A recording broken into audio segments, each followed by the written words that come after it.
Assalamualaikum warahmatullahi wabarakatuh. Halo sahabat sejuta kisah.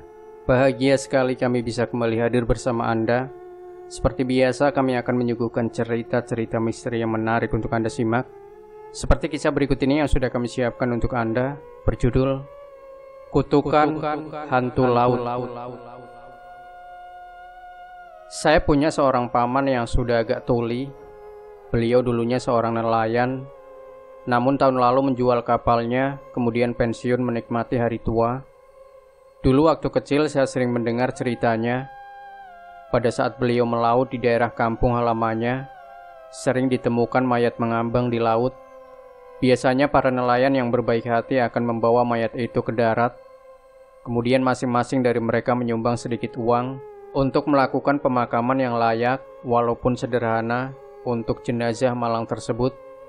Kemudian mereka akan memakamkannya di sebuah komplek pekuburan di pinggiran kampung mereka dengan nisan tanpa nama. Pernah di satu kali, waktu itu sudah maghrib, saat kapal sedang dalam perjalanan pulang, para ABK melihat sesuatu berwarna cerah mengapung di depan kapal. Anak muda yang belum berpengalaman mengira itu hanyalah sampah biasa, tetapi paman saya yang sudah melaut puluhan tahun langsung tahu ada yang tidak beres. Dan memang benar, ketika kapal mendekat, yang terapung itu adalah mayat. Mayat dengan rambut hitam terurai. Pakaian yang membalut tubuhnya adalah gaun berwarna merah. Ternyata mayat perempuan. Mayat itu dalam kondisi menghadap ke bawah. Saya selalu penasaran mengapa mayat yang meninggal selalu menghadap ke bawah. Tubuhnya sudah sangat membengkak. Kaki tangannya sudah berubah bentuk. Beberapa bagian tubuh terlihat daging terkelupas dan kelihatan tulangnya. Rata-rata para ABK berpendapat lebih baik biarkan mayat itu saja. Cukup telepon ke polisi laut dan biarkan mereka yang membereskannya. Lebih baik kita langsung pulang saja, gagas mereka. Paman saya yang kebetulan di kampung halaman sering menemukan mayat dan bantu mengurusnya. Akhirnya pun bercerita panjang lebar buat meyakinkan semua ABK supaya mau membawa mayat ini pulang. Ternyata semuanya akhirnya setuju untuk membawanya pulang. Jadinya kapten pun memerintahkan untuk angkat mayatnya naik. Perlu tahu, mengangkat mayat itu tidak gampang. Orang yang pernah mengurus mayat yang sudah membengkak di air pasti paham betapa busuknya bau yang dikeluarkan. Tidak ada yang bisa menandinginya. Dan bahkan pada saat mengangkutnya, kadang karena tidak sengaja mengerek terlalu kuat, bagian tubuhnya akan langsung copot. Bau cairan tubuh ini kalau sampai kena badan, dicuci 3 hari pun tidak akan hilang.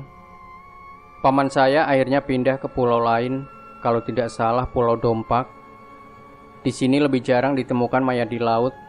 Kalau kata paman, ini bukan faktor keamanan di Dompak lebih baik, tetapi lebih dikarenakan faktor arus laut yang kuat. Jadi kemungkinan besarnya, kalaupun ada mayat, pasti sudah terbawa jauh. Seperti itulah dia bekerja sebagai ABK untuk salah satu kapal besar di sana. Dan yang lebih susahnya lagi, ada satu kepercayaan nelayan di sana, bahwa tidak boleh langsung membalikan mayat menghadap kita. Konon, orang yang pertama dilihat mayat itu, maka orang itu akan diikuti olehnya. Saat itu paman saya dan satu abang yang sudah parubaya yang bertugas mengangkat mayat dan membawanya ke belakang kapal. Sebetulnya abang itu tidak setuju mengangkut mayat tersebut. Dia ikut membantu juga karena faktor keberanian, tetapi lebih dikarenakan dia termasuk yang sepuh di dalam kapal ini. Jadi dianggap dia paling berpengalaman, selain kapten tentunya. Jadi kelihatannya memang hanya paman saya dan abang itu yang bisa menangani pengangkutan mayat. Proses pengangkutannya berjalan cukup lancar, tetapi kemudian di pertengahan terjadi hal yang tidak masuk akal. Paman saya mendengar suara tertawa perempuan. Paman saya langsung terhenyak. Di kapal yang melaut di tengah laut, kapal yang penuh dengan laki-laki. Dari mana datangnya suara wanita? Paman melihat abang itu dan bertanya untuk memastikan apakah dia juga mendengarnya. Rona wajah abang jelas terlihat dia agak syok.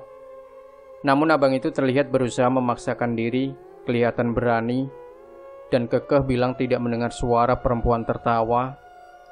Paman saya merasa tidak beres, tetapi karena si abang bersikeras, akhirnya paman tidak lanjut bertanya lagi. Paman saya dan abang itu diam, menarik-narik jalan naik. Tidak berapa lama mayat tersebut pun sudah diangkut. Mereka pun melanjutkan perjalanan pulang. Saat itu langit sudah mulai gelap. Dari arah depan terlihat kapal nelayan yang bersiap-siap melaut untuk menangkap ikan di malam hari. Dari kejauhan juga sudah terlihat lampu-lampu rumah berkelap-kelip. Beberapa saat kemudian, kapal mereka pun merapat ke dermaga. Polisi yang sebelumnya sudah diberitahu ternyata telah bersiaga di dermaga. Begitu polisi masuk dan mulai menangani mayat, akhirnya para ABK bisa menghela nafas lega.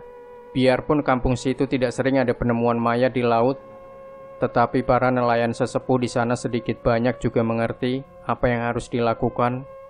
Mereka saat itu juga masuk ke kapal dan melakukan ritual kecil untuk pembersihan dan tolak bala, kata mereka. Saya kurang tahu apa yang mereka lakukan, soalnya paman saya tidak terlalu menceritakan detailnya. Seharusnya begitu kapal tiba di darat, cerita bisa berakhir. Tetapi cerita ini tidak sesederhana itu. Saat menjalankan ibadah, masing-masing berdoa sebentar. Di sini ada kejadian tidak normal. Si abang Parubaya ini tidak tenang. Dia terus melihat ke sana kemari, entah apa yang dicarinya. Paman saya merasa heran, tetapi tidak mengucapkannya. Akhirnya sebagian besar pulang ke rumah masing-masing, sisa beberapa yang mengurus kapal itu. Kejadian menarik terjadi 2 bulan kemudian. Saat hasil tangkapan orang lain sedang sepi-sepinya, kapal tempat paman bekerja malah mendapat hasil tangkapan yang melimpah, yang sedikit banyak membantu keuangan dia. Waktu itu dia bareng teman, akhirnya mencoba menjual sendiri ke pasar di pulau sebelah. Waktu itu orang-orang merasa kalau jual di pasar itu tidak akan untung banyak, karena harga di sana terlalu murah. Tetapi siapa sangka, gara-gara kejadian entah apa, ikan jadi langka di pulau itu. Otomatis harga ikan meroket. Dari situ paman kembali mendapatkan uang yang lebih banyak lagi. Itu sebabnya pada saat umurnya tidak terlalu tua-tua amat, dia sudah bisa menjual kapalnya dan menikmati hidup. Lalu, bagaimana dengan abang Parubaya itu? Tidak lama setelah kejadian penemuan mayat itu, si abang terkena kanker hati. Kata paman dia akhirnya meninggal setengah tahun kemudian. Kepergiannya sungguh mendadak. Dari sini tiba-tiba paman berkata, kita sebagai orang yang masih hidup harus menghormati orang yang sudah tiada. Pada saat si paman melayatnya, sanak keluarganya walau dalam suasana duka bertanya, adakah paman saya saat menarik mayat naik mengalami kejadian mistis atau tidak normal?